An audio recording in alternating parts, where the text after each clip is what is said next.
What is up, Fantasyland? We are back in the district, and week one has happened. A lot of narratives happening. Guys, this is the time of year where we separate the narratives. Where are we going with it? I got to stop it, guys. I'm going to stop it. Sorry, man. We'll be back. We'll be right back. Actually, you know what? I can't stop it, so we're going to keep going. All right, guys. Apologize for that. Look, we got a big show tonight. We're just going to jump right into it. Basically, what I was getting at, this is a time of year we got to separate your narrative coming into week one. Is it time to deviate from it? Is it time to kind of take a different road? Is it time to look at week one and react, quickly? Should you move guys? Should you go get guys, buy the dip, as we say? Is Aaron Rodgers buy the dip? Is Elijah Mitchell the scenario where you're buying the rumor and selling the news? These are all strategies we're going to talk about tonight. It's week one. It's a new season, guys. There's been football on the field. How you react is how it's going to differentiate you from all your league mates. We're here to do it like we do every week, guys. No different. We bring in VIP guests, a high stakes legend tonight, guys, to talk about all these strategies. Let's get right into it, guys. Let's get into the goodness. Booyah.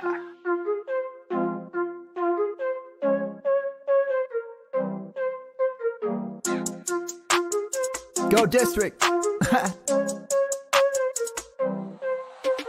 Bleed, I ball. Bleed, I ball. Bleed, I ball. Bleed, ball. And I bleed, I ball. Bleed, I ball. It's the Go district, y'all. I ball, cause I bleed. Hey, bleed and I ball. Defeated the odds, didn't see him at all. JD in the pods, I needed it. All right, boys, we're going to get right into it. I got the week one jitters. I got the week one jitters. We got such a big show tonight. I'm pressing the wrong buttons. I'm starting at the wrong time. I got my wrong intro. But you know what, guys? Like we do it every week. Dan, Theo, you guys are back from Vegas. I know you guys are ready for tonight. We got a huge guest. Dan, before we get into it, dare I ask, how was Vegas? Vegas was great. How would Vegas ever be? It's always fun. There's so much to do. There's so much going on. The drafts are fantastic. Just really enjoy talking to all the high stakes players. We compete against every year, and guys I just really respect, and just the opportunity to kind of touch base with them, and the one thing that you really find out in Vegas is everybody's in this whole industry is really a decent human being. The high stakes guys, just basically one and all, really super nice guys. When you get to know them in person, they're happy to talk with you. They're willing to meet new people and everything. So that's a ton of fun. And then of course the food, the entertainment in Vegas is always top notch. All day at the sports book on Sunday, making a little money on the side, having some fun. I thought a pretty set of terrible picks. Theo can probably attest to that. He looked at them, and yet I had the right parlay, so I somehow managed to make money off it anyway. So it was fun. What about you, Theo? Oh, I had a blast. It's been like a kind of a whirlwind for me, because I did all the live drafts in New York City, and then the live drafts in Vegas. So like the last 2 weekends were just wild. Between the NFFC and the FFPC, I drafted a lot of teams and a lot of teams live. So it was a great experience.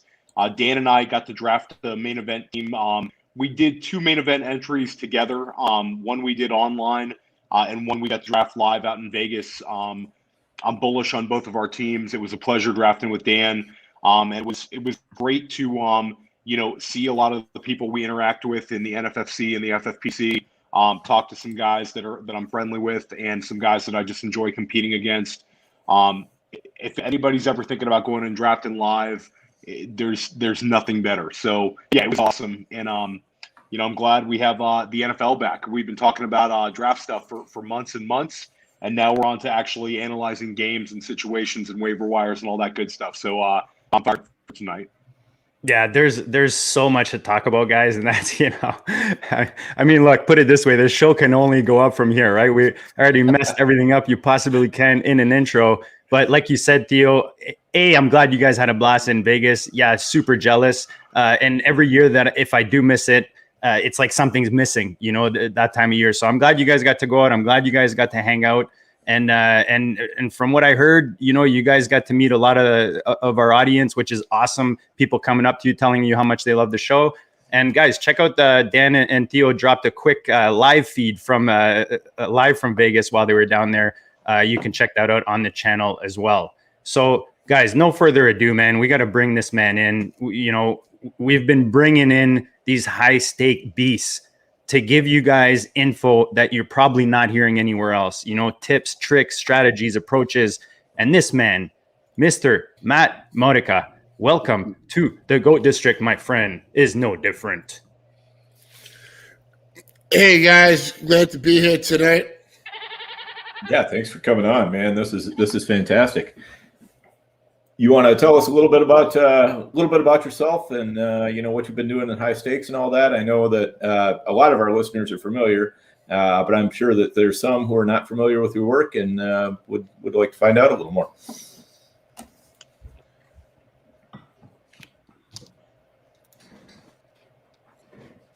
Yes. I started basically in the high stakes with fantasy baseball. So if anybody that doesn't know me that's watching and they see at CTN Baseball, why is he on a football podcast? But I've been heavily involved in high stakes football for many years now. The last two, we just missed out, me and Andy Saxton, on the primetime final. We were third overall last year, second in the Classic the year before that. And the New York Super the year before that we won. So, yeah, Matt's a very respected player in the NFFC and also the NFBC.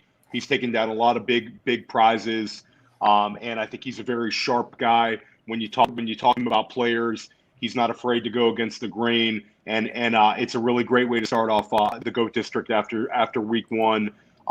And really just get a chance to talk about some of these situations.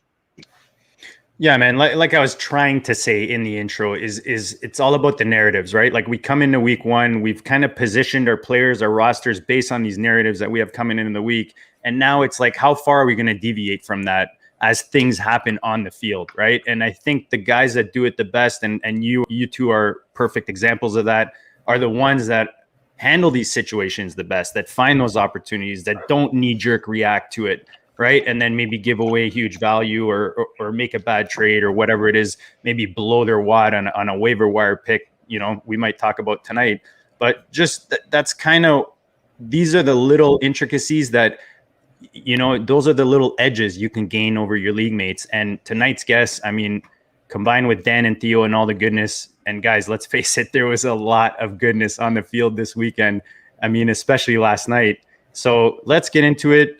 We lost our guest just for a second. He was just having a bit of a sound issue. So we just asked him to you better there? Can you still Yes, I'm back. It was actually my fault. I had my Safari browser, open. So I was hearing that. And then I was hearing this. That's why I was pausing to answer.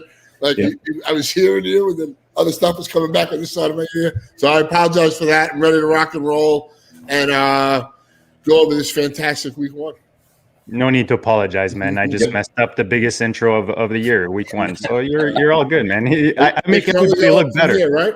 I'm here to make everyone look better, man. That's the deal. But guys, let's start in Dallas. We had some fireworks on Thursday night. Great way to start the season. Obviously both ends of the ball showing some serious firepower. But one guy that, was maybe a bit of a disappointment, and Matt, as our guest, I'll go to you first. We actually started touching on this before we press the big red button. But Zeke, is he still considered elite in your eyes, or is he maybe more of a matchup play at this point? An honest question for me, and I'm always, if you follow me on Twitter, I'm transparent. I post my graph paper of my drafts or boards and stuff like that. For me, I have zero Zeke. It's not that I think Zeke is a terrible player, and I could be completely wrong, and that could look really bad. But for me, I was going to go with like the high end receivers, or I think there's only a handful of possible high end running backs. Obviously, CMC is the cheat code, but a Dalvin Cook. I think Eckler. I'm sure we'll touch on him later. But I think he could be one of those guys. Jonathan Taylor, to me, was always one of those guys, just a couple things had to break his way. Looks like it might be a lot. But getting back on Zeke, I think he'll be fine. I think he's going to be good this year. I'm not saying he's not going to be good. He's not going to have some monster weeks. For me, I just think it's becoming more and more of a passing league every year. I think that's becoming evident. I think this Cowboy team is more of a passing team. Number one, they have the weapons. With Cooper and Lamb, obviously it was dictated in that game with the Bucs' fantastic run defense to throw the ball more and to play that horse race game with them. But for me, he's in the middle. I don't think he's an elite guy. I know I'm probably in the minority to say that, but that's what I believe, and I'm not going to shy from that. But I think he's much better than a matchup guy. Dan, true. Oh, sorry, Theo. Go ahead. Oh no, I was gonna agree with Matt. I don't have any Zeke either, and it wasn't a disliking him thing. But in NFC, it was kind of like, go with Tyreek Hill or Devontae Adams or Zeke. It was a no-brainer for me. And then, FFPC, you have Kelsey and Waller plus those great wide receivers. So it was a guy who didn't really have exposure to. And I'll agree with Matt. I think that you just have to kind of pump the brakes on Zeke, challenging for, RB2 overall or RB3 overall. I think based on the offense, based on, how he should be utilized in games that are a favorite, which they should probably have a number of games where they're going to be a favorite. I think he'll be a low-end RB1. I don't know if his win rates are going to be great for the teams that drafted him in the top 5, but I don't think he's gonna sink you. I wish Tony Pollard would get more work, but I think Zeke is going to continue to get enough that he's going to be a low-end RB1 type. Dan, anything to add? And I'm going to we're getting some really good questions from the chat. Shout out to Famous Jay. So I'll throw some on there as we go around here. Dan, anything to add on the Dallas situation with Zeke? And then maybe we can touch on Famous Jay's question. How important is it to get off to a good start, to win a tournament, especially the big tournaments? Like obviously he's referring to these high stakes tournaments, the big money leagues. Yeah, so on Zeke, I don't really have much to add. I got really all my exposure, which was underweight in the mid stakes tourneys rather than in the high stakes ones. I didn't want to come into the season with no Zeke whatsoever, but I also wasn't really feeling it in the high stakes ones, so I kind of left him alone there. And to answer Famous Jay's question, how important is it for your team to get off to a good start for winning a tournament? A lot of times it can be super important. I mean, if you happen to hit on the right waiver wire pick, 2, 3, 4 weeks into the season, maybe you can come back. But I mean, if you start off and you score 90 points and the leader of your league has 180, you got a long way to go to make it up. It's not to say it can't be done, but you're basically trying to gain ground on everybody or almost everybody if you're sitting in the bottom of your particular league, and that's a tough place to come back from. But if you can at least be middle of the pack, if not higher, you're probably off to a good enough start, and and hopefully you've got the right players. But that's what it's really going to come down to is, do you have those players who can carry you week to week to week, or do you just have the guys who are kind of good every now and then? If you got the guys who are just good every now and then, it's not going to be enough. Matt, what are your thoughts? Obviously, with your experience in the high stakes world, what are your thoughts on getting a good start? And that could even come from your baseball experience. I think it's imperative. Like Dan said, you're not out of it. And you could have just had a bad week, and next week you bounce back and you score 213 points, and you're right there, middle of the pack. But you definitely, at least the leagues I play in are more points based.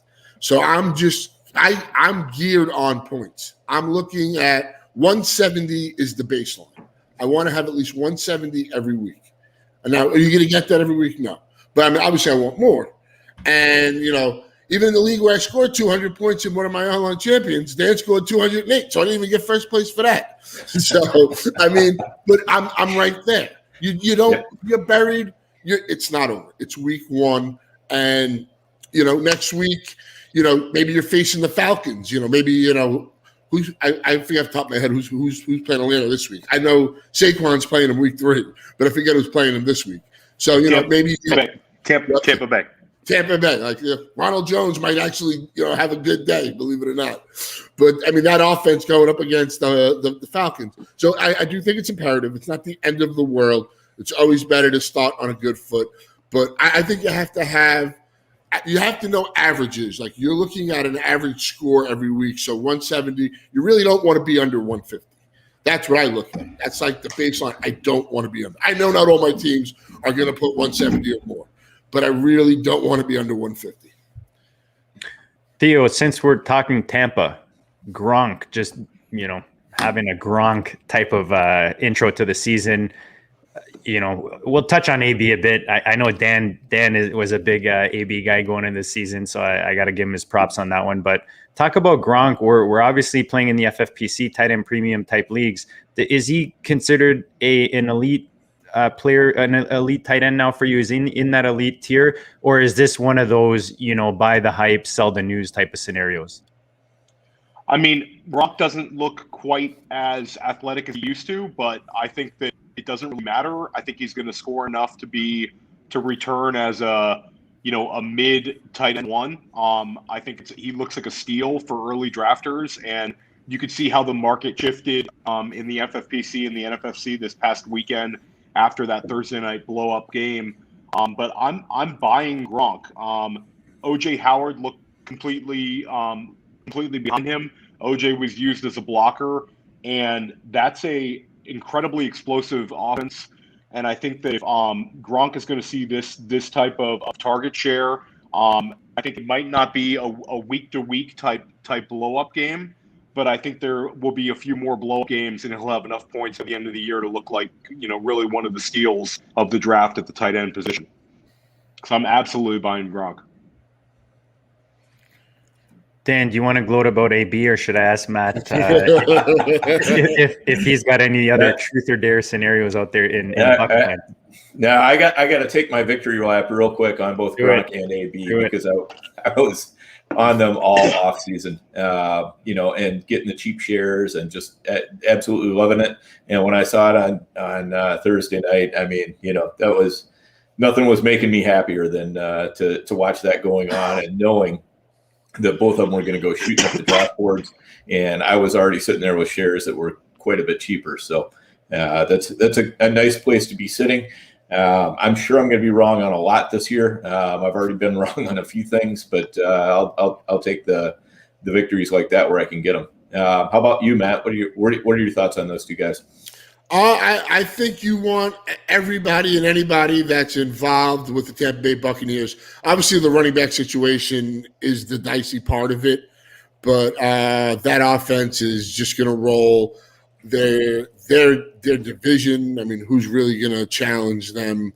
So I think you have to be ecstatic if you got Gronk. I agree with everything you guys said. And also, too, it's part that the tight end after the top portion of it is really not that great. There's a couple of guys that can break out, but I mean, who does Gronk really have to beat there? Though he did go at like 310 in the first post Thursday night NFFC draft I did primetime, which that's a little crazy for me. I mean, I understand you're banking the 29 points. That's not even tight end premium. So, but yeah, so I'll go on board there. It's the Bucks babies look really good, and the Falcons are on tap. Yeah, absolutely. The price is huge there, right, Theo? Yeah, I mean, I'll agree with Matt. Like, we saw some crazy you see crazy things happen in Vegas because the game happens Thursday night and people tilt out. But Gronk went 310 in an NFFC prime time, and then he went at the 2-3 turn in a draft I was in a main event FFPC, which was really crazy. A guy went with Kelsey instead of McCaffrey at the one spot, and then he followed up with Gronk at the 2-3 turn. So that was not an ideal build in my opinion. But you see some wild stuff happen. So, yeah, it's crazy. Some people like to burn money. Yeah, absolutely. Yep. So we're talking about offenses that we, going back to the narratives that we're in, you want to invest in the Bucs is kind of the no-brainer that's become even more obvious. Tennessee was kind of a little different in the sense that they had a really good season last year offensively. They bring in a piece like Julio. Now, that offense just did not look good, in any way this weekend. Now, Matt, are you panicking on Tennessee? Is this something you were invested in coming into the season? How are you approaching this? What's your, is it truth or dare here with the Tennessee offense and it being panic time? No, I'm not panicking. So I'm daring not to panic. I guess that would be the way I'd approach it. I'm invested in AJ Brown here. I think the passing game and even the running game will get back on track. Arizona came out hot. They just rolled them, and they could just never catch up. The problem, we talked about Zeke, Derrick Henry. I think Derrick Henry is one of the funnest guys to watch, one of the best NFL players. I mean, the guy's just a beast. But you're asking the guy coming off a 2,000-yard season to replicate that. I mean, he scored 17 touchdowns last year and 2,000 yards, and he was running back 3. So that was another reason why I stayed away from that. He'll get his yards. He'll get his touchdowns. This offense, I mean, Julio will play better. AB will be better. But, I think the game script is going to dictate they have to pass. They don't have a good defense. Yeah, I think that's very fair. The defense is definitely going to dictate that they're going to have to pass. And for that reason, I was out on Henry during draft time, that in his price. Matt went through that pretty well.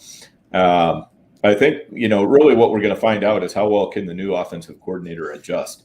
Pretty clearly, he didn't have answers in week 1, and it's really on him to start developing those answers pretty quickly.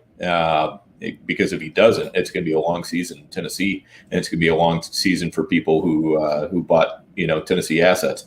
As somebody who's heavy into AJB, I'm certainly rooting for him to get it right. I know AJB is a big enough talent that he's probably not going to sink me either way, but still, you don't buy a guy like that at that spot in the draft to just go out there and do okay. So, what do you think, Theo? Yeah, I think this is kind of a mulligan game. I think that the Seattle game's in Seattle, but I think it'll be a little more indicative of what Tennessee can do. I think the one concern was Chandler Jones just abused their offensive line, and we're used to seeing Tennessee block better than that. And I think that's kind of a one-off where guys can get 5 sacks and just kind of go nuts. I think Tennessee needs to be able to run to set up the play action to those wide receivers, and they weren't able to do that in catch-up mode. So I think game 2 will be telling. I think Seattle's probably a little bit better matchup because I think they don't mind playing slower. But Arizona, that Arizona team, when they've got you down, they put so much pressure on you with that offense. So it's kind of like that game, the wheels just fell off. So I'm not ready to abandon ship. I am also very heavy on AJ Brown. He had a touchdown in a game that got blown out, so I'm hopeful that he can continue that this weekend. And that was ugly, but I don't think it's abandon ship time. And Vrabel called out Julio Jones really hard in the media. Julio had a really big penalty, a personal foul, and Vrabel basically threw him under the bus. So I think that was kind of like a wake-up call type moment for them, and I think they'll come out well in Seattle. Matt, staying in the same division where, we're not really seeing one dominating force right now, maybe the Houston Texans, who would have thought, but is this a scenario in Jacksonville where you'd be buying the receiving game and selling the running game, more specifically J-Rob? On this channel, we talked about J-Rob and, kind of that very delicate floor that he offers, the uncertainty that offers there. So is this time to sell J-Rob, or what are your thoughts on this offense? Where's the truth or dare with Matt? I mean, the truth is probably to sell the running game here. And look, if you're a J-Rob owner, that was the best matchup of the year. You were at Houston on a fast track against a terrible defense. And, I mean, that was his game. And for Carlos Hyde to be that involved.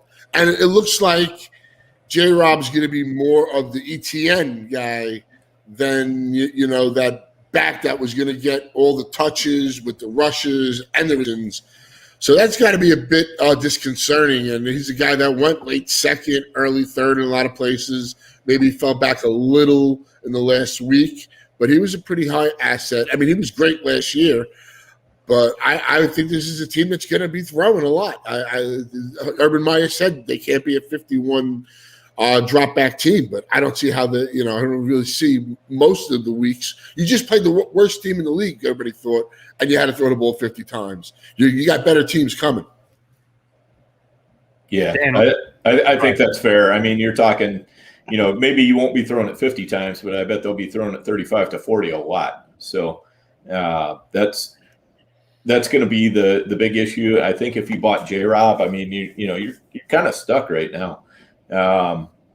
Hopefully you've got better answers on your roster that you can throw into your starting lineup and just kind of wait for better days. I do think there will be, a time where Hyde just either proves he doesn't have it anymore or wears down to the point where, Meyer decides to do something new, so I still have a fair amount of hope that J-Rob is going to come through a little bit more later in the year. But for now, he's somebody I would be playing firmly on my bench and starting somebody else if I've got the opportunity. Yeah, I think he's going to look like a bust at where he was drafted. There's no nice way to say it. I don't think Urban Meyer has any loyalty to James Robinson. He showed you what he thought of him with the Travis Etienne pick. He showed you what he thought of him this past weekend with Carlos Hyde out, getting more rushing attempts than him. And it seems like they want to, dump the ball off to Robinson occasionally. But they signed Duke Johnson right before the season. I wouldn't be shocked if they get Duke involved a little bit, further down the line as well to make it even more messed up. So, I have no faith in James Robinson this year. I think if you're a dynasty, manager, and you can get top value for Robinson after maybe a big game, I think you dump him because I don't think Urban has any loyalty to him, and I'm not sure Urban knows what he's doing. I think the wide receivers are good enough, and I think that Trevor Lawrence is good enough that there'll be some fantasy value with the passing game, but I don't have any faith in the running backs. Dan, you had a receiver out in LA, Charger Land, that you want to talk about tonight in regards to coming out party. Yeah, so Mike Williams definitely had a little bit of a coming out party on week one. So Matt, what do you think about Williams? Is that for real, or is that just kind of a really nice game and but don't put too much in it? No, I'm actually buying it. I think there's a possibility this does stick. The thing was early on, like say end of July, early August, I was drafting a lot of Mike Williams, and Mike Williams popped up with an injury and stuff. And it's like, here we go again. But I think, they showed he was involved a lot. It wasn't just deep plays. He's always an end zone target. So I'm definitely buying this one. So truth on that for me. Yeah, I'm truth as well. I actually got to watch this entire game. Thank you, NFL Game Pass. It's an amazing mention. So they're throwing him the low A-dot looks. He's getting easy targets. He's a big body guy. We know he can get behind the defense and score in the red zone. But he looked really good on low A-dot routes, and they're throwing it to him. And Herbert looked really, really good. He has Keenan Allen on the opposite side of him, taking all kinds of pressure away. He's going to get good matchups against the secondaries. And I think that's an offense I'm buying. And Mike Williams is certainly somewhere between a wide receiver 2 and a wide receiver 3. But I think in most leagues, he's a guy you're starting every single week right now. And I think this could be a really big year for him heading into free agency. Dan, I was going to ask you exactly about the running back situation there. What are your thoughts on our boy ML and his question with regards to the backfield? No, I think ML's right on. Eckler didn't get a single target this past week, but I don't really put too much stock in that.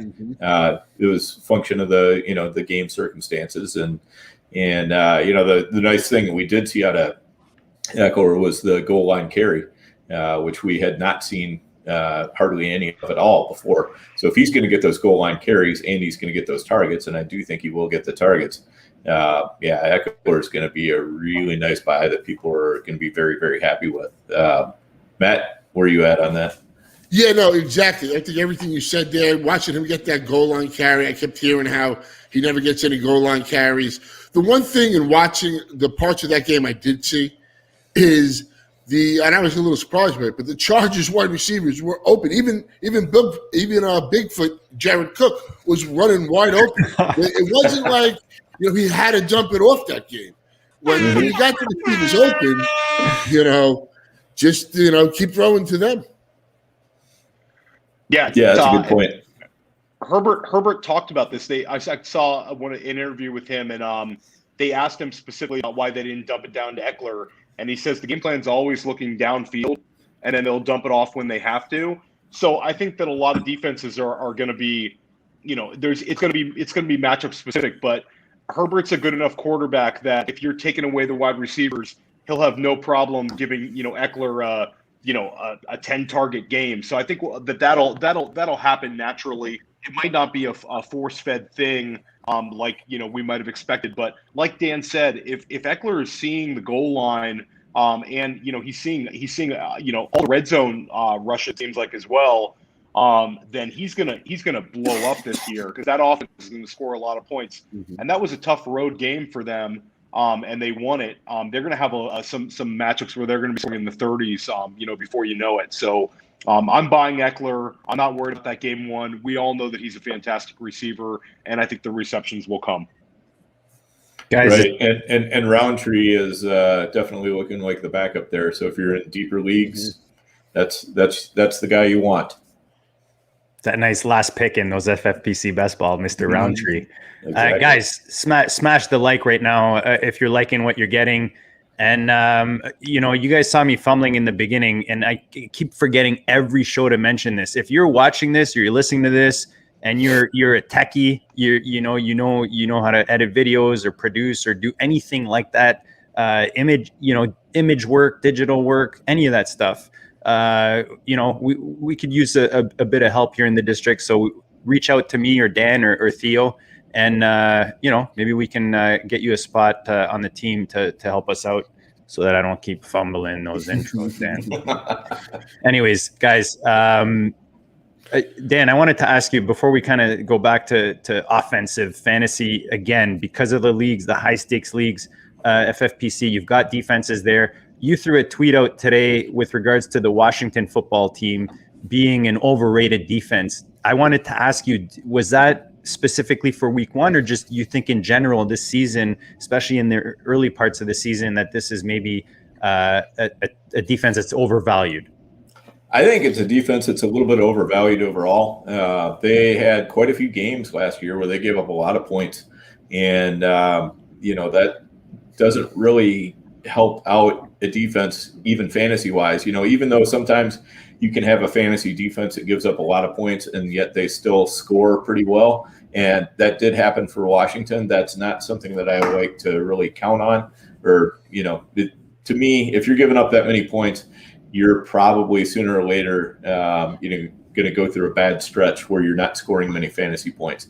I want defenses from teams that have good enough offenses to put pressure on the opposing offense and make them have to step it up in the passing game, which is what then, if your team is playing with a lead, then the other team has to pass. You can pin your ears back. You can rush the passer. That's when the sacks, the interceptions, the strip sacks, all that kind of stuff happens. And that's where you're starting to score your points right there.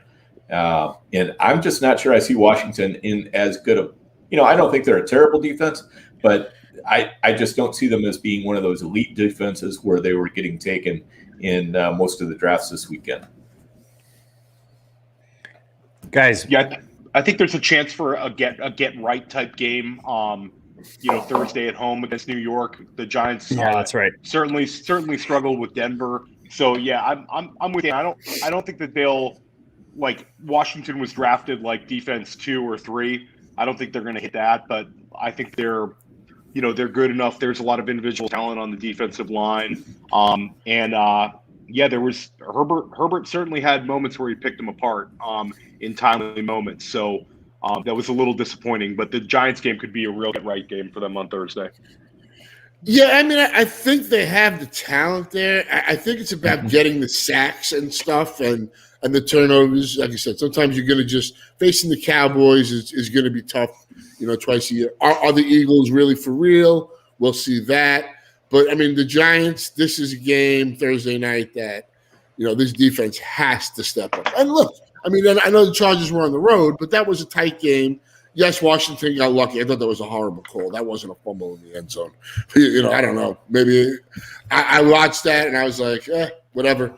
But, the Chargers are a good team. I think the Chargers are an underrated defense. I think after you get past this week, outside of like facing the Chiefs and stuff, I think they got some talent there too. There was a late defense I took, a lot. So before we go to, I had a question up with Philly, and then I know, guys, we could talk about our hurts at QB and the football guys. Just going back to Washington real quick, grabbing a cold Heineke coming in as a starter for this team. Hopefully he's back healthy and can start. Is this sprucing up this offense? Is this, Theo, truth or dare with regards to Heineke being good for this offense? I say dare. I think if he was better than Fitzpatrick, he would have been out in the preseason. And I think that Heineke is a gamer. He's a guy that he played really well in the playoffs and down the stretch. But I'm downgrading Washington offense with him. I think if you have, McLaurin across the board, Theo. I certainly think the passing options. I take them down slightly. McLaurin and Thomas looked like potential wide receiver, a wide receiver 1. I think that McLaurin, you treat him as a wide receiver 2, and I think Thomas is a maybe a back end tight end 1, high end tight end 2. Heineke is a gamer, but I don't think he's gonna elevate the talent around him. Gibson looked very promising, I thought. I think they'll lean on the running game a little bit more with Heineke. But don't underestimate the fact that Fitzpatrick Fitzpatrick had no problem forcing the issue, throwing the ball downfield, doing whatever he had to do. Fitzpatrick always has some fantasy goodness around him, based on the way he plays. I don't know if Heineke's got the gunslinger in him. I think it's going to be more of a controlled approach, and I think they're going to lean on their defense in the running game a little bit more with him. So I'm going to say dare on Heineke. Matt, do you agree with Theo or our boy Casey with regards to maybe Logan Thomas? Logan Thomas is the guy. Logan Thomas, I think, will eat tremendously with the change. He was going to do well, I thought, with Fitzmagic. Either way, but I agree with Theo.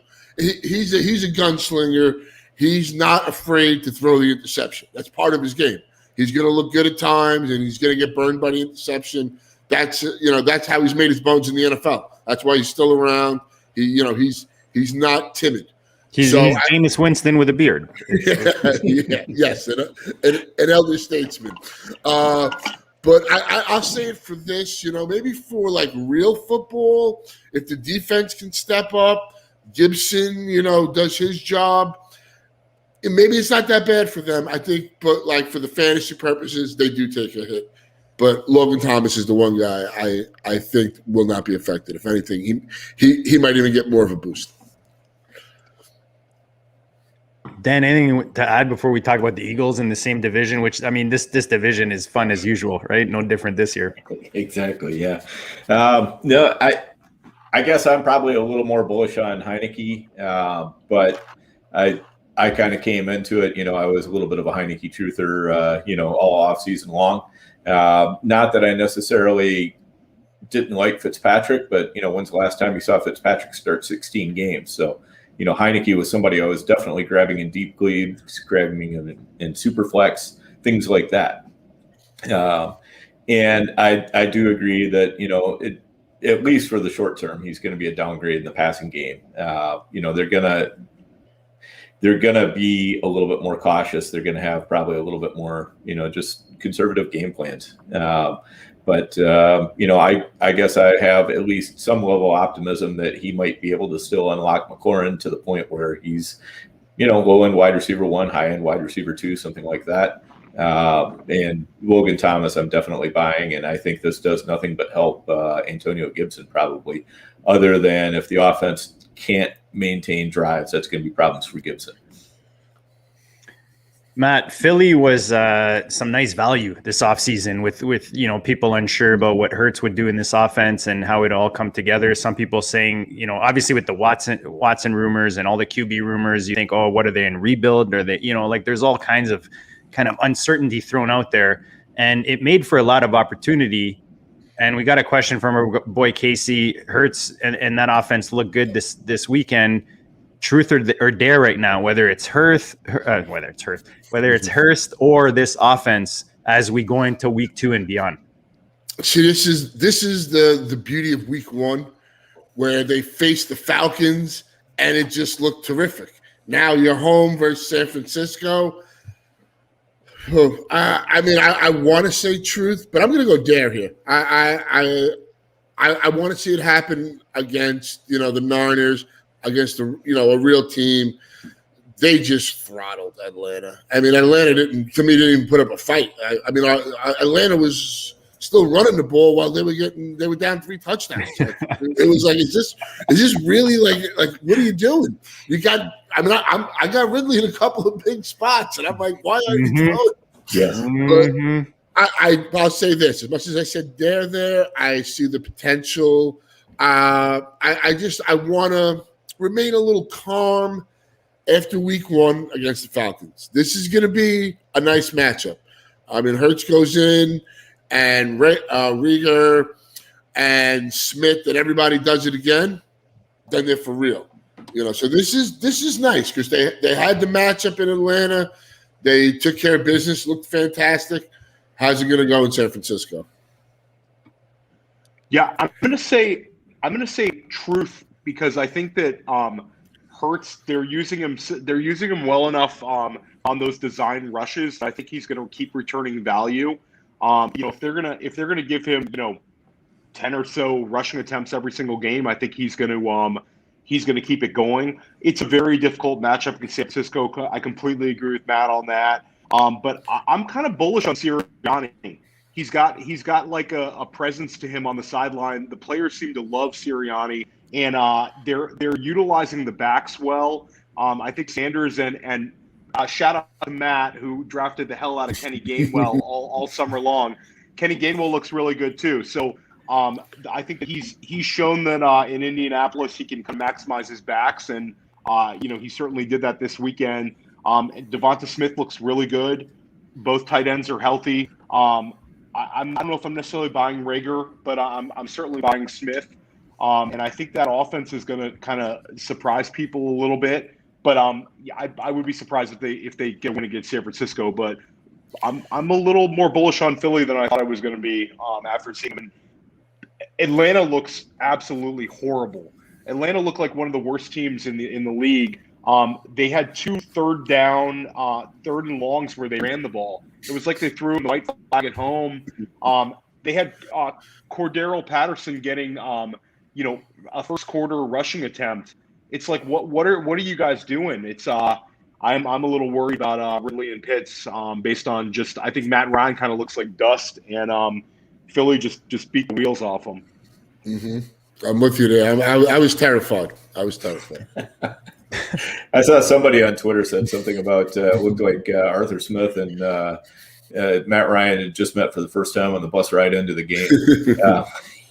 That's I wish I remember who it was that said that, but that's about exactly it. That was pretty bad. But the Atlanta defense we knew was going to be bad because Dean Pease, great coordinator, but his defense takes a while to put into place, and he really needs more talent than what he's got there. So I see Atlanta they're going to have to, if they want to win any games at all, they're going to have to, ramp up the pass game somehow. And so hopefully they can find a way to do that and, get Pitts on track and get Ridley on track at least. And, and then go from there. But those are really, Pitts, Ridley, and those are the guys I'm still most interested in that offense. Yeah, real quick. Yep. Just watching that first drive of the game where Atlanta drove down the field, they got to the 5-yard line, whatever. Ridley had 3 receptions. Mm-hmm. I'm like, this is going to be awesome. Ridley's going to put up a 30-point week. This is going to be a 30-something game. Both offenses are going to go off, and it was donezo after that. They came back the second drive, had kicked another field goal, and that was it. It was over. Their offense was done. It was hard to watch. There's no doubt. I think a few of us agree with Kyle there with Atlanta's options in the rookie draft taking Pitts, and that's one of the reasons. On top of just the obvious as rookie tight ends, but just that it was not somewhere I wanted to invest. So Kyle, appreciate that. Just real quick, guys. Casey asking, is Patterson worth a flex? Feels like a trap. We had our trap show with Noah about a week ago. Anything on that, guys? It's a trap. Everything about this offense. Don't start Cordero Patterson in your flex. Right. Wayne Gallman hopefully will come in there and help that team out a bit. Obviously, They signed him late. I think the Niners did him a favor. It actually backfired with the Mozart injury, but I think Atlanta was a perfect spot for him. Hopefully, he gets up to speed and he can help that offense out. Yeah, and I'm going to give you guys, because you're all listening, I'm going to give you the cheat code for the Atlanta offense and Matt Ryan in particular. All you need to do is just DM me or JD and ask us if we are starting Matt Ryan in one of our dynasty leagues. And it's a super flex dynasty league, and every time we have started Matt Ryan in the flex, it's been brutal. We're going to start him as often as we will Nicole Hardman, right, Dan? In the right. Just awful. I mean, I wanted to spite cut him after this week. Just, it's a super flex, so you can't. But oh my God, I just wanted to cut him. And Andrew Schellenberg and I started him in our RotoViz 1250 Triflex League. And I think that Matt Ryan's going to be fun bench for Derek Carr this week. It was brutal. Cost us a win.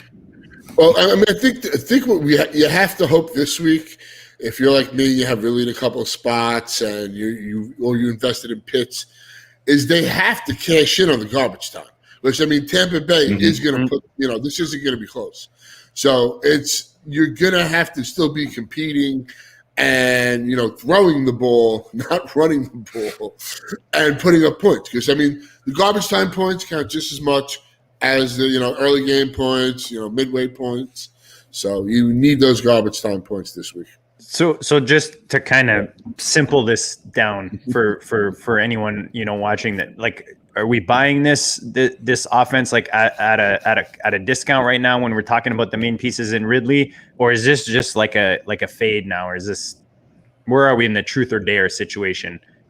For me, I personally just can't fade. If I can get a discount on Ridley, I mean, as much as I'm nervous, I don't have a choice now. I'm already invested. But as an outside person, if somebody's coming to me and I can get a discounted price on a guy, I think Arthur Smith's too smart, and if Matt Ryan has anything left, they're just the abundance of targets he should get and his talent alone. Like I said, even when the game's a blow, he should be on the field. They're not going to be sitting him. Atlanta's not winning many games, so I think you got to buy the dip. Yeah, I would buy the dip on him, and I would also buy the dip on Pitts if people are worried. Pitts had eight targets. Which we can talk about whatever we want, but if they're going to target Pitts 8 to 10 times a game, he's gonna put up numbers. So yeah, I mean, I'm very worried about the offense, but Ridley should get enough targets, and he's a talented enough player that if somebody wants to abandon ship in a league where you can trade, I would absolutely take on Ridley if you can get 80 cents on the dollar type thing. Famous Yeah. Jay just taking the dare, Dan. Yeah. Yep. I mean, I don't like betting against guys like Ridley. So I would definitely grab him if I can take him at a discount. And if I own him, I'm just going to hang on and hope they can turn it around. But yeah, Arthur Smith is a good coach. I think they are going to start getting more out of that offense. And, it's a lot like, Tennessee. They had a really, really bad week, and it's time to see if they can come up with answers. I'm a lot more confident that Arthur Smith can come up with answers than I am, the new offensive coordinator in Tennessee can come up with answers. Guys, if you don't understand the rumor news, just buy the red and sell the green. How about that? And it's very simple. A guy like Ridley, like Dan said, like these, every guy on the screen right now, this is a no-brainer. This is your opportunity to buy a guy that nobody was letting go of circa 7 to 9 days ago, right? So Kyle Pitts, if you're like Theo and you're bullish, go buy Kyle Pitts. It's like I tried to talk about in the intro with the narratives. Like, is this pulling you away from your narrative, or is this an opportunity for you to capitalize on that narrative now that that value maybe in the perception of fantasy land has gone down with what we've seen on the field from Atlanta? So this is exactly how you win your league, guys, is by taking advantage of the situations when you see them. Talking about red or green, Dan, I'll go back to you first. Talking green, New York Jets, a little bit of hope with the coaching situation there. Looking at the backfield, I know Carter was a guy that, especially in those best balls, going maybe light running back early and then smashing the receiver tight end position. Carter was a guy that, we had often on our best ball teams. What's your thought on this, the backfield situation in New York, and is there opportunity there? What's the truth or dare for Dan as he approaches this offense? I mean, I'm going to go with a little bit of truth here, in that if I've got pieces of that backfield, I probably got them cheap enough that I'm going to continue to hold. And if I see somebody drop one of them on the waiver wire, at least if Ty Johnson or Michael Carter gets dropped on the waiver wire, I'll grab them. Tevin Coleman's probably going to be a little bit tougher, but I guess if I can get him for $1 or something, I'd take it. But I think this is an offense that's kind of based loosely on the San Francisco offense. They're looking for the same type of runners, and I think probably Ty Johnson and Michael Carter are the ones that are going to fit that the best. But, like I say, a little bit on the cheap side, so I don't mind hanging on to them for right now, unless I see somebody who looks a lot more attractive that I would be willing to drop them for. What do you think, Matt?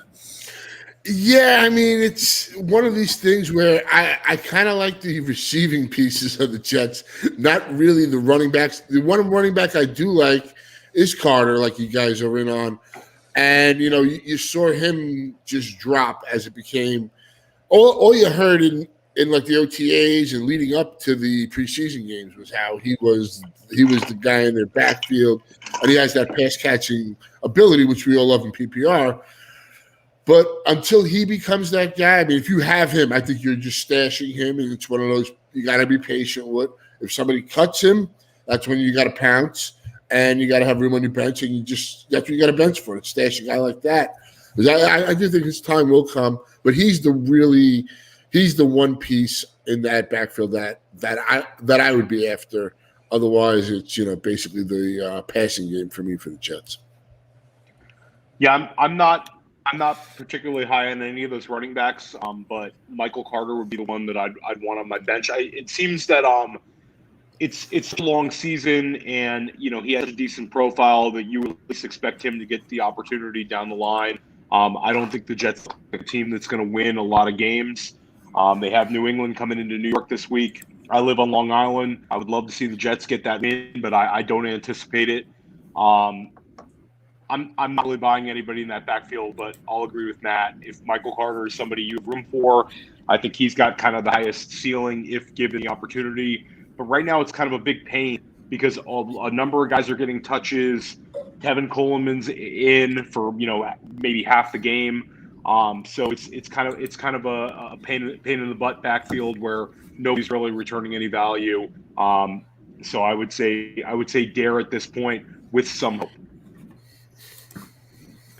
Shout out to Kyle. He hopes everyone's enjoying themselves, and so do we, guys. And if you are, please smash the like button. That just helps the show, guys. It's your way of saying we like what we're getting.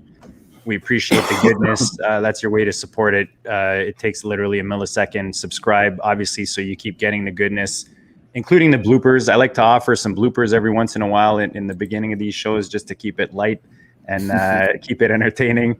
But guys, in Buffalo, obviously the aerial game was very appealing.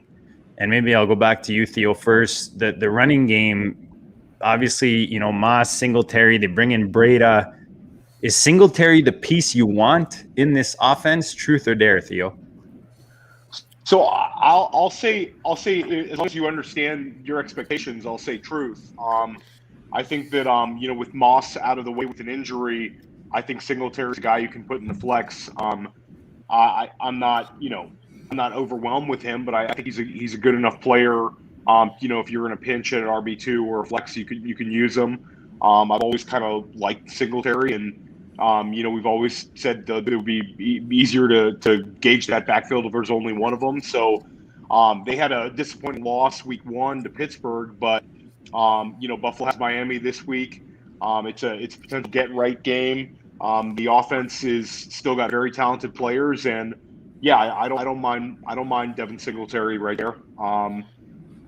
I'll say truth. I'll say truth as well. I mean, I'm a Bills fan, and originally when I started drafting, I thought Moss was going to be the guy this year. I quickly got off of that. He got hurt in camp and stuff. He missed a couple of weeks. But, I mean, the thing with Singletary is he does give that added dimension. But like Theo said, it's not really one that you're targeting heavily, but if you have it and he's a guy you can play at moments, yes. I will say that 4th and 1 call in the fourth quarter at midfield is one of the worst play calls I don't even know what happened there. Like, they tossed the ball 8 yards back to Matt Breda. You got Josh Allen. You're in a nail biter of a game, and the Steelers went down, scored a touchdown, blocked the punt, game over. Sorry about that. I tried to get that off my chest. It was mystifying to me as well. That was one of the games that when I was watching in Vegas, it was on a screen that was very handy for me to see, and that was tough to watch. And I'm gonna go the same way as you guys. I think Singletary is definitely the piece you want in this backfield, but if you're relying on him on a weekly basis, your team is probably in a little bit of trouble. So, you want to look to move him into the role of I'm starting him when I have a bye, not I'm having to start him into my flex all the time. Yeah, and I think the Bills will get right. Just getting back to the Bills, that Pittsburgh game was a little tricky, but the next 3 look like very winnable. It's actually kind of a big landmine game this weekend. At Miami, that should be one of the better games of the week. Miami's got a little bit of juice after the win over New England, and I still like the Bills to go in there and get that win, but it'll be exciting. Yeah, it's a tough game. That's not going to be easy. It's never easy when they have to travel to Miami. So we'll see. All right, guys. Let's this might be the hottest story this week. It's Theo is going to be dropping some waiver wire goodness, guys, throughout this season, and this is definitely probably the hottest waiver wire topic this week. And I touched on it earlier in the show with regards to buying the rumor and selling the news. And Elijah Mitchell, like I said, is a guy you got super cheap. This is a 6th or 7th round rookie draft pick for San Francisco. Just with the uncertainty and opportunity in that offense, it was a no-brainer when this guy was in drafts. Dan, I think you'll agree. If you were in a draft with me, I probably got him in his rookie draft. If you were in a best ball with me, I probably drafted him late just because he was a no-brainer. Now, this is where you have to decide what you're doing, guys, and this is what I want to know, truth or dare. Elijah Mitchell, you got him on your roster, you got him cheap. Is he taking you to the promised land, or is this time to sell the news? I wouldn't sell the news, no. And this is coming from a Trey Sermon owner. I have multiple shares of Sermon. He's a guy that I here's the thing. here's the process that I look at. It was like bidding on Tyson Williams last week and bidding on Sony Michel. The Tyson Williams was at the time. This was the day before Gus Edwards got hurt, but I was looking to buy a piece of that the Ravens backfield. It's one of the best backfields. You know what Lamar that they're going to produce. He looked like he could be the pass catching guy there. Edwards got hurt, so that opportunity we'll see. I still think he's the one guy that actually can has some juice, as was noted earlier in the show. So, and with Sony Michel, Henderson looked really good. He may have the bell cow. Can he hold the bell cow? I'm not sure, but I'd want to have Sony Michel on my bench in that offense because there might be an opportunity for that guy. So with Mitchell, if you're looking to bid on him, you're bidding on the 49ers running game, which has been third and fourth the last 2 years in fantasy. You know what Shanahan can do. So if you have Sermon, you should still be bidding on Mitchell, in my opinion, because now you can get both of those guys, and it may be frustrating at times, but hopefully it'll work itself out. Who's to say if Trey Sermon gets a chance this week, he does, and he goes off, everybody's going to be like, Trey Sermon's going to lead you to the promised land. But the way I'm looking at it, even on the teams that have Sermon, I'm going in on Mitchell because I want to have as much as that backfield. And like draft champions, I was taking Sermon and Mozart because I want that backfield. So it's how you're looking at things. Obviously, the question is how much. Would I bid 70, 90%? Absolutely not. The question is it 40 to 60%? Because that's what it's probably going to cost you this week on a guy like Mitchell. So I'm going to say Mitchell is better. His draft pedigree or draft description fits more like a Raheem Mostert type. But they did spend the third-round pick, right, on Sermon, whatever. He was a high draft pick. Yep, a third. That capital. And the GM and the coach want him to succeed. I don't care what they say about he was outworked or this or that. He's going to get the opportunity. So they want that guy to succeed. All of them. Like the Raiders want Henry Ruggs to succeed. Like they're going to give him every opportunity. So I think you're going in on Mitchell whether you have Sermon or not. That's the way I look at it. That's the way I'm going ahead. It's just you got to decide what's the comfort range for you on that price because it's going to be a hefty price tag. Yeah, I'd go with that. One thing that I think isn't necessarily well known out there is that his college offense actually was somewhat similar to what San Francisco is running. So he's familiar with a lot of how that scheme works, like even like the pass protections and things like that. Terminology is probably different, I would assume, but similar concepts anyway for how they run the offense and how they expect the running backs to perform in it. So that's a nice little bump in Mitchell's favor. And, the guy just runs like his hair's on fire. When you see that, that's something that I always kind of gravitate towards. So I'm definitely in on Mitchell. I think, Matt's right. You don't want to be spending 80% of your fab on him or anything like that. If somebody does, well, good for you. Welcome to him. You got him. And too bad you can't bid on anybody else the rest of the season. But, you got your guy. I'm definitely going to be a little bit more, I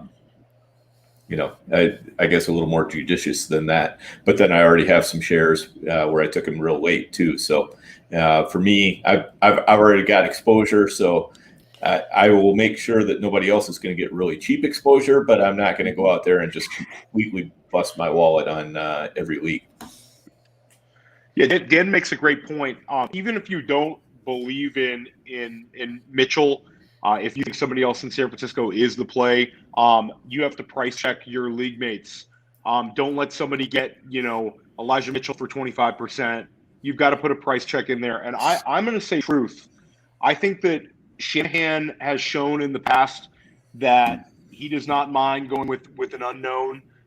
We saw Alfred Morris take the job in Washington and run with it and have great success. We saw him use an undrafted free agent who was a guy who'd been on a number of NFL teams, who had the kind of speed that Mitchell possesses in Raheem Mostert. And Raheem Mostert was given every opportunity. He had the holdout situation. They brought him back. He had, every opportunity to get on there. So I think this is the kind of back that can kind of catch fire. And I think that we sometimes are a little too judicious with our fab. I think you have an optimistic approach with it. If you want to go for it this week. I think that the positives versus the negatives are something you have to weigh out. But I think that if it hits, you've got an RB2 for the next 6 weeks. And that's something that's hard to come across, during the season. That's a hard thing to come across. And I also like the fact that a lot of guys that pop in week 1 end up being some of the best waiver wire pickups of the year. You think back to the Phillip Lindsays. James Robinson was a preseason waiver wire guy for a lot of guys. Mike but you Davis. get those guys.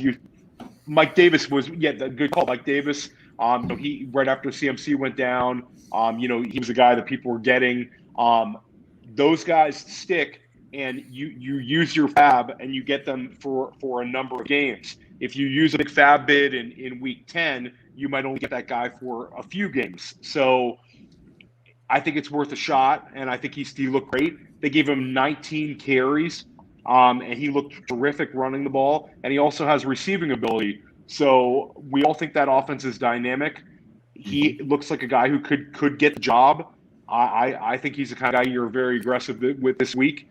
And even if you disagree with me, price check him. Dan, what would be a price check bid? And Matt, this question for you. What would be a bid where you'd be comfortable with getting him that is a number where you wouldn't want your league mates to be able to get him? 25%? You asking me first? For me, I would put at least 25%. I mean, just even if Sermon becomes the guy or like the lead guy, he still has Mozart's out for the year. He made the statement today. He's taking the season-ending surgery. Again, you're buying the San Francisco 49ers backfield. They have one of the best schedules. They have a fourth-place schedule. They have the best playoff schedule, hands down. When Trey Lance gets in there and he's quarterbacking that team, and that running game is going to be even that much better. So, like I said, you're only going to get a couple opportunities throughout the year, too. Like you say, you want to be judicious. I get that. Some people, and maybe I'm a little more aggressive on the fab, but you got to look at it as if you got a shot in, say, week 1 or 2 to swing for the fence, or you hold out to week 8, you got that guy from, week 2. And at least you're taking an educated assumption. That's what you're buying opportunity. People are going to fail, but it's still the optimal move because you're going for the good offenses and the good run game. So 250, I think, is a minimal bid you have to put on him. If you get him for 250, it's not going to hurt you. You should still have at least a quarter, 3/4, or at least half of your fab left after that.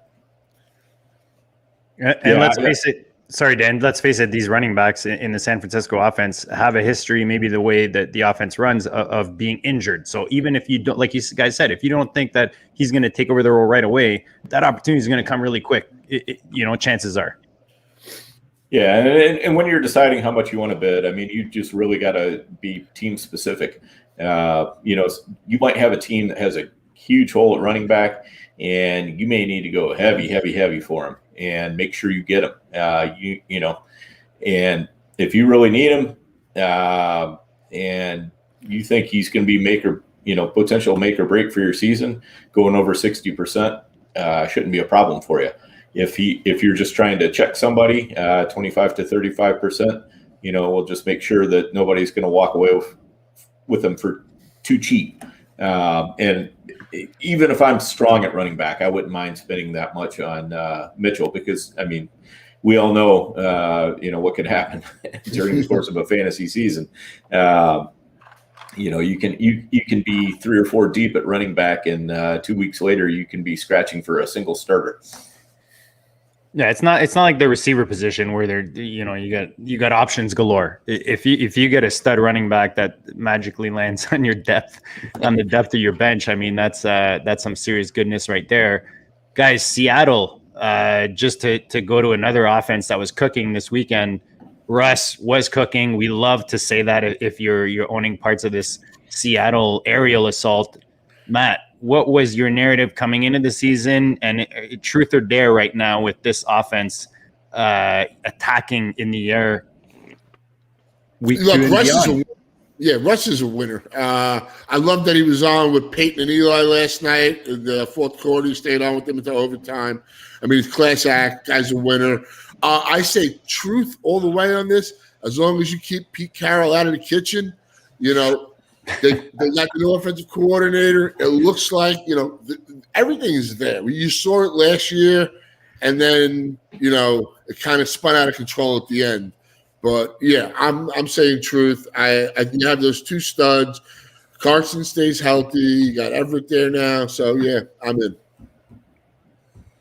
That's a perfect analogy, Matt. That's such a perfect analogy. Keep Pete out of the kitchen. All the guy wants to do is just walk in, look at what you got cooking in your pot, and just dump a pound of salt in there. And you're sitting there, you're going, we'll put a little oregano. We're going to put a little bit of basil in there. And Pete's like, no, salt.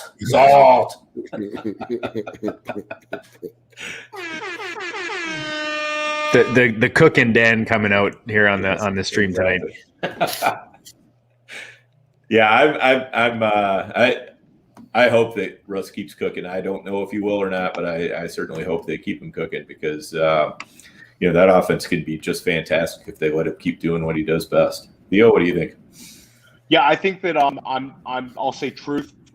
They only ran 54 plays, and they were just super efficient.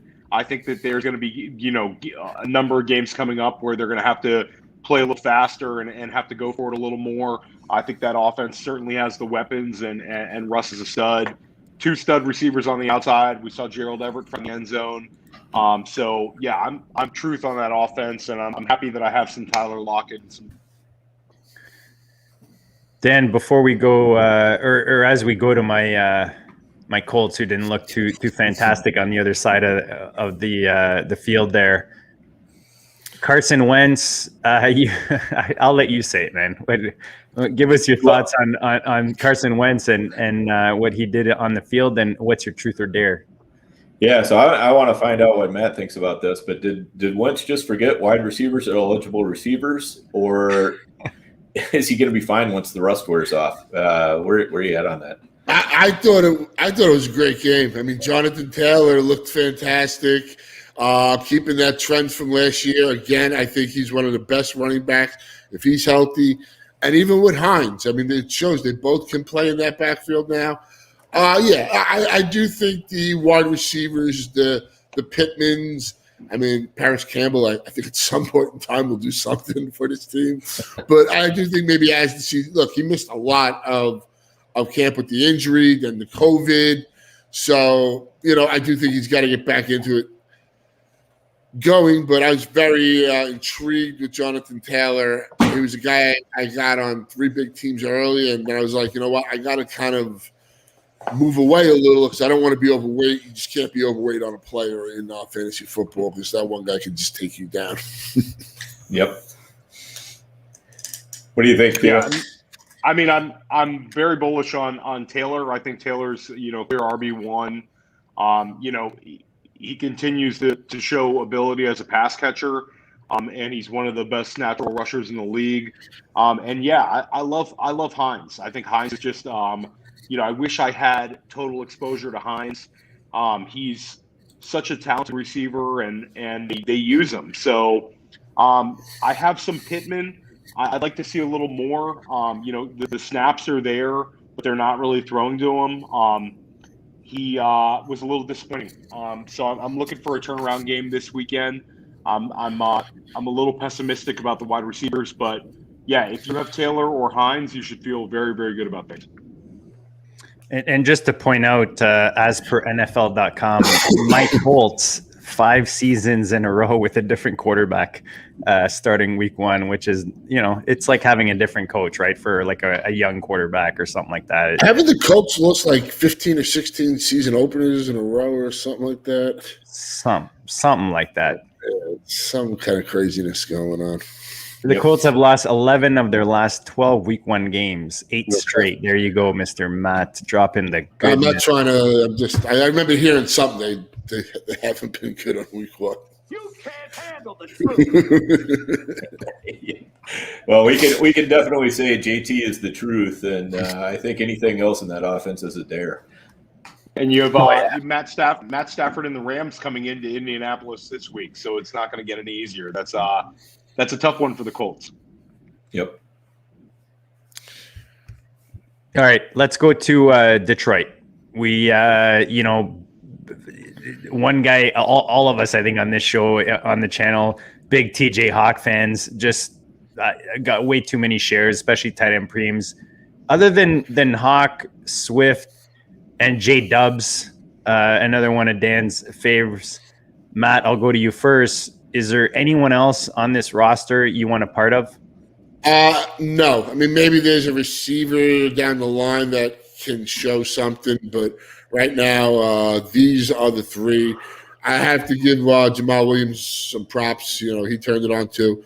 Swift, that report, that's why sometimes you got to put earmuffs on. It's like you have to decipher, and that report before the game from one of the beat writers or somebody close to the situation that it was going to be all Jamal Williams and Swift really wasn't going to play. But I think if you got Swift, and he came in a value in a lot of leagues. He was going late 4th. I think I got him at 5-1 on a team. You got to be really encouraged because, first of all, if you want those targets and stuff, 11 of them, 11 rushes. That was week 1 against San Francisco. And it's a team that's going to be, their game script is going to be coming from behind. So I think Walter Hawkinson, he looks like, after, the Wallers and the Kelseys and Kittles, he looks like he's got the opportunity to move into that territory by year's end. Yeah, I don't want any wide receiver in Detroit, but if you have Hawkinson or Swift, you're feeling great.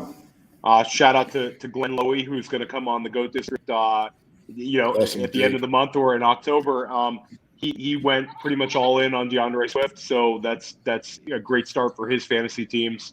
But those guys look great, and Jamal Williams looks like a very usable piece right now. So I do think that that we need to pump the brakes just a little bit because San Francisco got ahead so much that they were playing from behind for so long that I think the stats kind of got pumped up a little bit. But yeah, those guys look good, and they clearly the game plan is to get touches for all 3 of them. So I'm bullish on them, and for now, completely fading the wide receivers. And Tyrell Williams is out with a concussion, and he would be probably the one wide receiver that I would have to throw in if you were in complete bind. So this weekend, definitely don't start any Detroit wide receivers. Yep. Fair enough. And, I was very happy to see Hawkinson go off. As you guys know, I've been, driving the Hawkinson hype train all off season. If you take a look at my player ownership, he was an extremely important player to, my ROI this year. And to see a week 1 like that certainly feels good. So hopefully that keeps going. I think it will. I'm saying these 3 are the truth. And, again, anybody else in Detroit is probably a dare. So, keep it up with Hawkinson and Swift. Williams, I could see maybe fading off a little bit as the season goes along. But right now, he's a pretty tough guy to keep out of your starting lineup. Yeah, 20% FFPC, my Hawk ownership, and for me, anything over 20 is high because I like to keep it spread like the jam and the jelly. Guys, OBJ is a guy that maybe people were hoping was a nice value at the receiver position, just with this offense in Cleveland showing really well last year, and no different in week 1, but we didn't see OBJ. So I guess the question is, truth or dare, Dan, and this is something you brought up in the topics, is OBJ, do you need to see it on the field, or is this like the opportunity for you to just keep hodling on those OBJ shares? I need to see it on the field at this point. It's been long enough since we've seen OBJ really go off. I mean, he kind of showed some signs last year, but then, he gets an ACL, which is not an insignificant injury. I mean, we like to make light of the ACL and, look at Adrian Peterson. He came back just fine. Well, as we see ACL tear recoveries, Adrian Peterson is definitely much more of an outlier than he is, like what you should be expecting.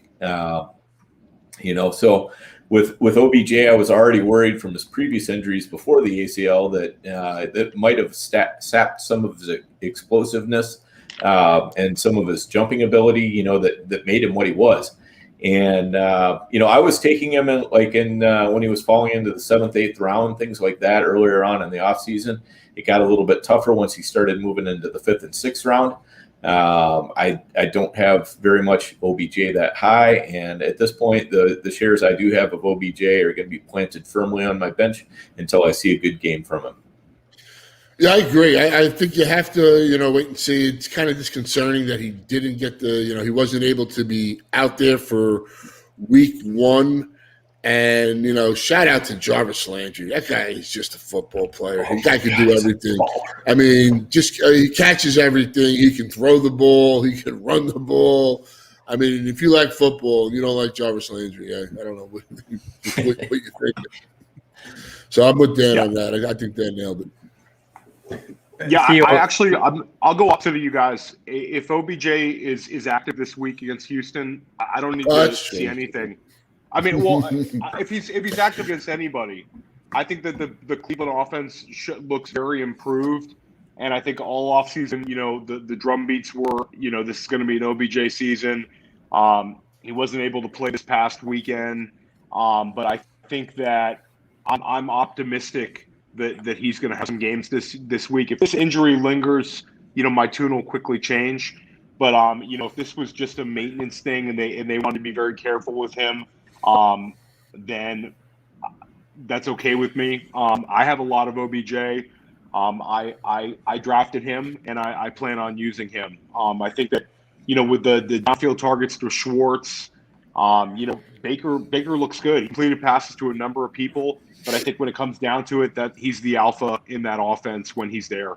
So I'll say truth. I'm putting him in there when he's out there. I have OBJ shares too, so it's not that I don't like the guy. I will agree with one thing. What you're saying here about like the Schwartz, just the air yards that guy got this week, which kind of like just crushed that whole Donovan Jones people hype, because he was, it was supposed to be him, the guy Schwartz. So I'm really not going to hold on to any that 20th, 19th round Donovan Peoples-Jones. But like you said, against like Houston and stuff, those are things you're going to have to start him.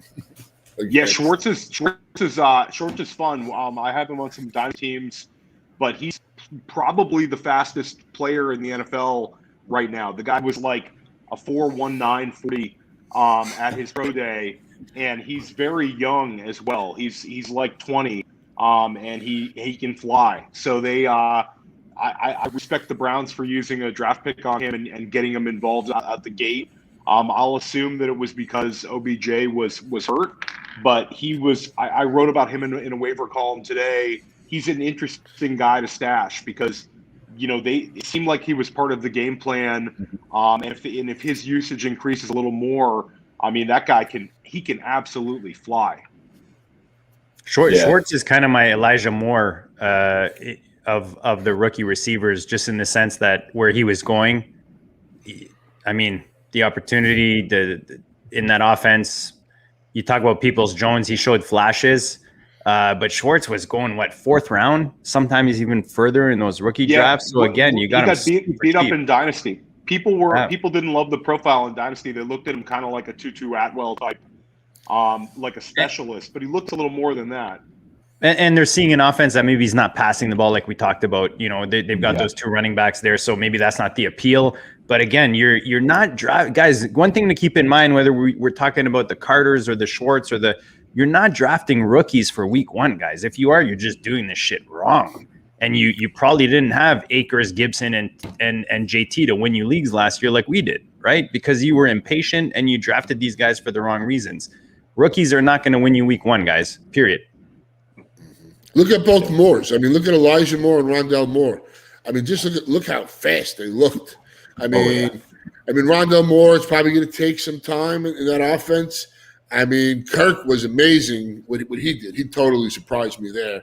AJ Green, I think, his best days are past him. And Elijah Moore, even though he had one catch for like -3 yards, you can see that at some point this guy's going to pay off dividends for you. So Elijah Moore, yeah, I agree with you completely. Elijah Moore, like, he moves like a star. The guy looks so athletic, and I think that the big weeks are coming for Elijah Moore. I think that he's going to be really, really good for the Jets. He was on the field a lot too. Yeah, absolutely. It's no secret that we're big investors in the more and more, what is it, associates or something like that. Yeah, guys, let's go from one offense that maybe isn't known for passing the ball as often to one that is, and maybe, making a stand this week in week one against KC. But when you look at KC, I think the biggest question coming in was CEH worth that, mid to late second, early third round pick that we were getting him at this offseason? Matt, again, as the guest, I'll go to you first. What are your thoughts? Truth or dare as CEH as a true RB1 stud on your roster? Before I did any drafts, I thought I'd be heavily invested in him. I think I had one online championship share. Basically missed him when we went live for the high stakes. In a classic with Andy Saxton, we got him at 3-4, so it's a 14-team league. We got him with the third pick in the fourth round, and I'm being honest with you. I think he'll be good, but I regret that pick already because I just don't think he's the guy in this offense. He'll fall into good games and stuff, but this isn't like the old Andy Reid offense where you had the Westbrooks and stuff or the Shady McCoys. Patrick Mahomes, he'll improvise himself and he'll get it into the end zone, or he's going to throw the ball down the field.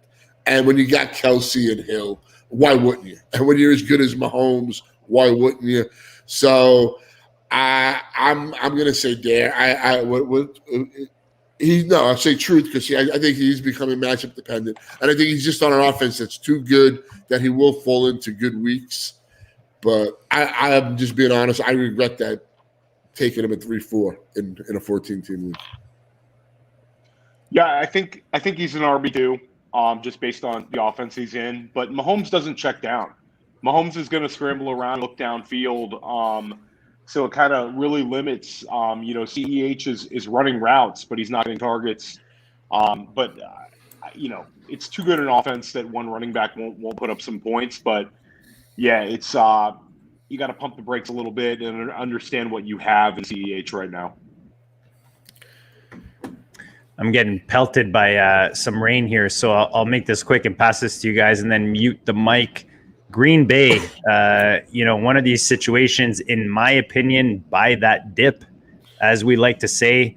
Again, if you had the narrative coming into the season that Rodgers was, again, the offseason offered a lot of opportunities to Rodgers, let's face it, and this whole Green Bay offense, especially in the air. But now week one even emphasizes that. So, Matt, you're giggling. I'll go to you first. Truth or dare with, Green Bay being a nice buy right now after the week one disappointment? It has to be truth. Otherwise, this really is the last dance game. You get Detroit coming in here. I mean, they were just humiliated, embarrassed on every level in that game. And they have too many good weapons. I mean, Aaron Jones is too good of a player. Rodgers. So I think the bounce back is coming. Getting the Lions. And I think the Lions, you're hoping for the same kind of thing. The Packers get up to that big lead, and they're throwing those passes to Hawkinson and Swift and Williams for the comeback. So, yeah, I'd be surprised. I'd be surprised. I think there's just too much pride after that game. That was just a total they would disrespect. I mean, I don't know. It was just a demoralizing loss that two good players have to come back. Yeah. Get right. I'm sorry. Go ahead, Theo. Dan. I was going to say it's a get right a situation because it's Monday Night Football against a in division, team in Detroit. Adams and Jones were, they didn't really even play the fourth quarter. They took Rodgers out of the game. It was a complete beatdown. But I think they'll get it back together against Detroit. Now, if they come out and struggle against the Lions, then we've got serious issues in Green Bay. But I anticipate they'll turn it around this week. Yeah, I think if you think that Aaron Rodgers is going to, mail it in on Monday night, you probably need to rethink, how much money you're spending on fantasy football. And then also, I think, the Green Bay offensive line was a little bit beat up, and New Orleans defensive line is better, I think, than we were giving them credit for. I mean, they had some problems in their secondary, but they certainly don't have problems on the line. And they were just, absolutely abusing Green Bay the entire way. And, and then they got up early on them in the scoreboard, and that really kind of made Green Bay a lot more one-dimensional, and it just wasn't working out. I mean, it was just kind of a big cascade, it seemed to me like. And this is coming from somebody who my lock of the week was Green Bay -3 over New Orleans. I was just absolutely sure that was going to be,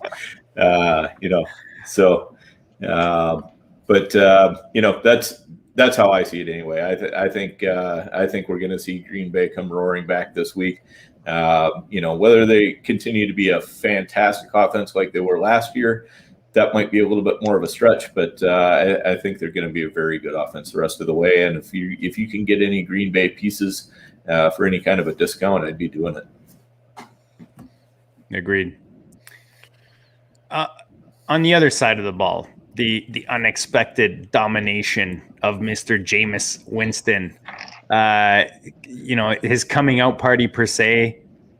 Matt, I'll go back to you as our guest. Are you buying this? Truth or dare with Jameis Winston dominating the NFL this season? I mean, before I say anything, the guy had 5 touchdown passes with under 150 yards passing. That's an insane stat line. I'm buying Jameis in a fantasy sense more than a reality sense.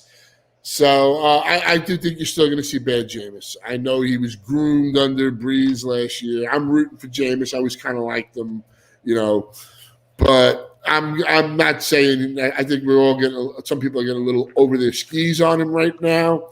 I do think the one guy, if you could get on the cheap in this offense, is Marcus Callaway. He was clearly their number one receiver. Didn't have that line. Faced the best cornerback there, but he ran all the routes.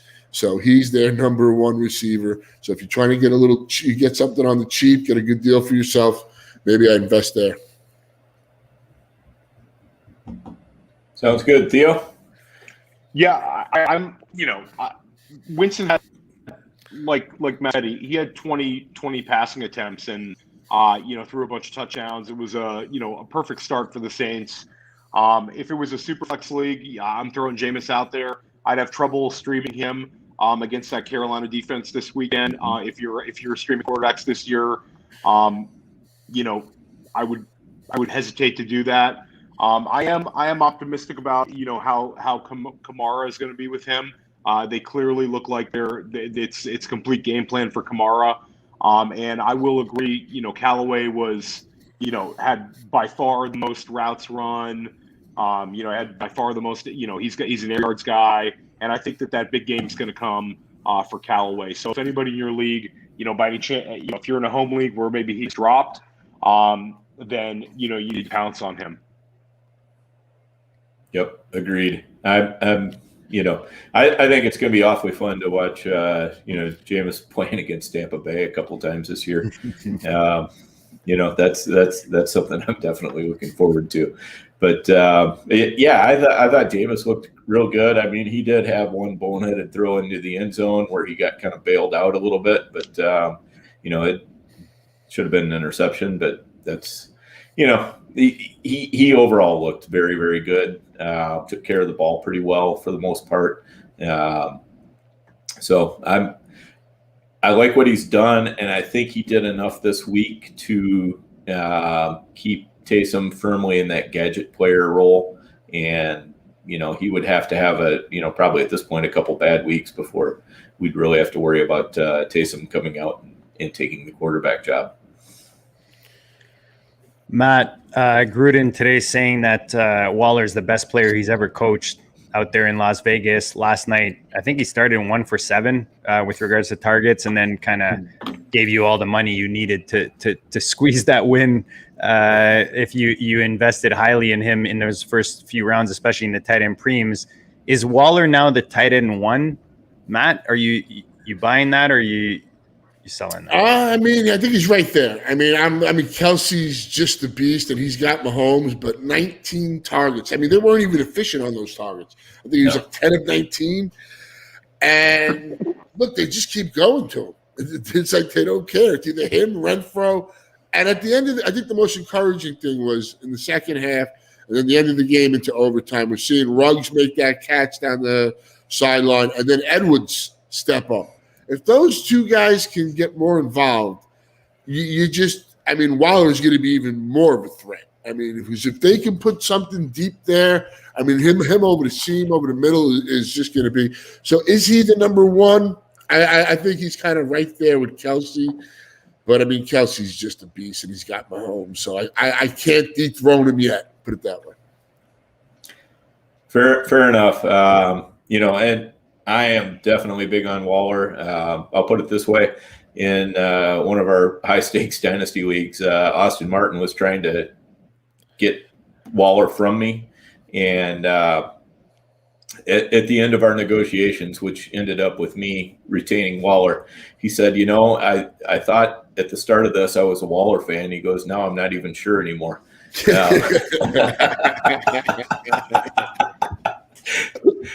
So that's where I'm at on Waller.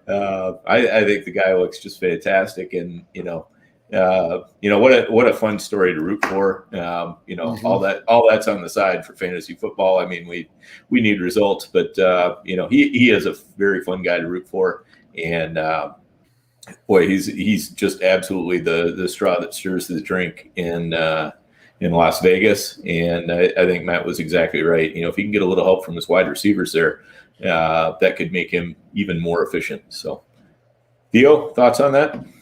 Yeah, I think it's a 1A and a 1B right now. Kelsey, the check goes to Kelsey for me because he's got the better quarterback and the more efficient offense. I think every now and then you'll run into a game where the wheels are going to fall off for Carr, and maybe the whole offense takes a step back. But Waller's going to be, either the number 1 or number 2 tight end in the amount of targets he's going to receive on the year. He's a fantastic talent. I think teams that drafted him, like Dan and I in the main event, are gonna win a lot of fantasy games this year just on that single pick. The win rates are going to be great. Mm-hmm. All right, guys. As the storms come a-falling up here north of the border, and we've done $140 with our boy Matt. He's been extremely generous. So smash the like button, guys. Awesome questions from the chat comments. We appreciate you guys hanging with us tonight.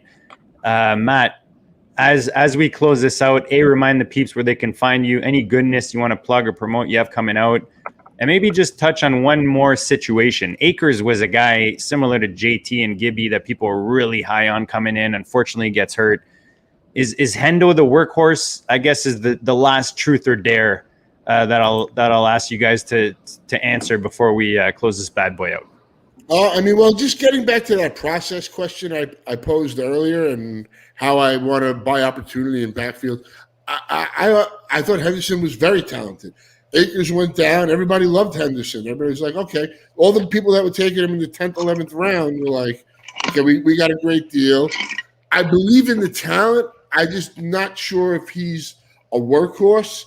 And I don't think that maybe they want to use him that over the course of 17 weeks. So, I would still be interested in Sony Michel. That said, if you have Henderson, I think you got a tremendous value in the 7th round or so. And he's a guy I want to ride. because I do believe he's talented. So, yeah, I mean, I could buy it, but I think he has to prove the durability. Injury has something he's always kind of had problems with. And you want to check me out, I'm at CTM Baseball on Twitter. Right now, just doing some freelance stuff. So I either pop on the podcast or you might see me in print here or there. You can find that at my Twitter handle. And thank you guys for having me on. It's been a blast. Oh, it's our pleasure. Yeah, I appreciate you, Matt, for all the goodness and all your time. Theo, I'm going to mute myself real quick. Yeah, I totally fucked up the intro. But I think that the amount of goodness that was dropped on this $140 was definitely worth it and hopefully made it up for our fans. Remind the people, you have a couple things. You dropped a serious article today, a must read for the waiver wire. You're going to be dropping some waiver wire goodness for us here on the channel as we go through the season, and remind them of anything else you do before we close this out. So yeah, I'm writing the waiver wire column for Player Profiler this year. So you can find my writing there. That's going to drop every Monday or Tuesday. And then we have a waiver wire pod that we're going to be dropping starting next week, most likely. Vegas kind of got that off the rails, but it's going to most likely be Mondays or Tuesdays during the day. Just a quick pod going over the waiver wire for the week. So look out for that on the GOAT District as well. And then you can find me on Twitter at the OG Fantasy. And you can find me in here in the GOAT District every week talking football. We've got some awesome guests lined up, very much like Matt. We're going to be bringing you, some really, really good takes. And, we'll continue bringing you the goodness all season long. Dan, you give your thoughts on that LA backfield situation and close the goodness. And guys, just remember, man, make sure you're following Theo, Dan, Matt. Like, the amount of goodness these guys dropped is what you need to get to the next level, to get those W's to take you to the playoffs. Yeah. So just a final thought on Henderson. I thought it was really weird over this last few days of high stakes drafts that somehow Sony Michel was actually leapfrogging him in some cases that we saw out in Vegas. I don't know what you were seeing online, Matt, but in Vegas we were seeing Michel going in front of Henderson sometimes, and that was just baffling to me. I get the advantage or the opportunity that Michel has got in front of him, and I do think that Henderson, could definitely leave the door open for him to do some more work. But I think Henderson's probably still going to be the guy that at the end of the year you would feel better if you took him over Michel rather than Michel over Henderson. But either way, anytime I couldn't get Henderson, I was interested in getting Michel. So, I just want in on that backfield one way or another. And nothing really else to push other than, this has been a great episode. I really enjoyed having Matt on here. It was every bit as good as I thought it was going to be. And, just excited to be able to compete against these guys. We have Matt and I are, I know, in at least one league together. Mm-hmm. And that Dan's in first place. And Matt is hot on my heels. So, that could change very, very easily. So we both got really good teams. So that should be a nice dogfight going on there. And, Theo, I got some teams that you and I are together on, and some places where we compete against each other, and same thing with JD. And it's just a fun time of year. So make sure you're checking out the GOAT District every week. We're going to keep bringing on great guys like Matt. And just check out what we got to offer as we go through the year. We're going to help you find a way to win that league one way or another. That is correct, guys. And like I said, Theo, Dan, Matt, make sure you're following these guys and keep an eye out. We're going to be dropping something different this season with regards to injuries. So we maybe got it a little late this week with regards to being able to drop it for you. What we're going to do is drop Mr. Dr. Kyle from the Dynasty Warzone. He's going to be dropping some injury updates on the GOAT District channel. So make sure you stay tuned for that. We'll be dropping those, and we'll drop one very shortly for week 1. Guys, smash the like, smash the subscribe. We say it often, just that's the way you can help us out. Make sure you check out our partners, myffpc.com. That's where we play all the goodness. That's where you win 6 digits of goodness playing fantasy football, and Viridian Global, where you get all your GOAT gear, all your fantasy football gear, whether it's t-shirts, hats, hoodies, a ton of fun, a lot of good gear there, comfort and variety. And guys, get that week 2 W. You know what I mean? Maybe you flopped on week 1, like we talked about. It's not over. Kind of like, after we drop a huge intro, the show's not over, baby. We got a lot more to offer. We think we filled a lot of goodness for you guys and got you ready for week 1. Join us again next week and stay on this channel for a lot more goodness to come, guys. And like we tell you on the weeks, we'll check you all later.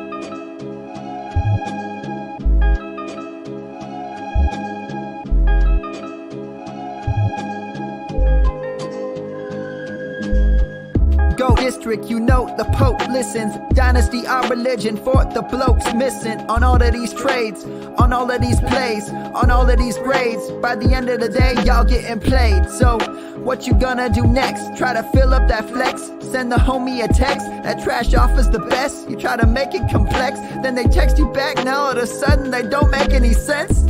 Broaden your horizons, boy. Dynasty's not for the Simons, boy. These trades not for consignment, boy. Respect your opponent, y'all some piranhas, boy. This my advice, from me to you. Open up your cute little podcast queue. Search up GOAT District, my dude. Pop it in your ear, man, y'all know what to do. It's the... And I always be traded. And I always be traded. And I always be trading. Y'all try to betray them, but first you gotta bait them.